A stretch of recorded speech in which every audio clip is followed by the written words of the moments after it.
آقا سلام، کوچیک همکارای عزیز، یک نظریه برای بعضی وقتا مشتری بهتون مراجعه میکنه، میگه یا دنده یک یا دنده دوم بعضی وقتا میزنه بیرون. نگاه کنید این جایی که یک 17 میخوره، بعضی وقتا این 12 است، بعضی وقتا 14 است.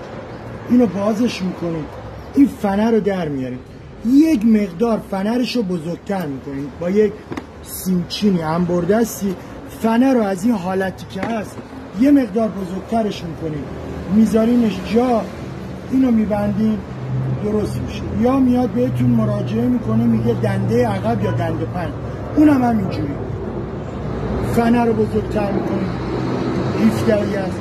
یا بهتون مراجعه میکنه 3 و 4 اینوری است، تک باز میکنین و یا آهنربایی که داشته باشین اینو در میارین، مواظب باشین ساجمش نیفته، یه مقدار فنرش رو بزرگتر میکنین، جا میزنین میبندین، دیگه دنده هاش بیرون نمیزنه. خسته نباشین.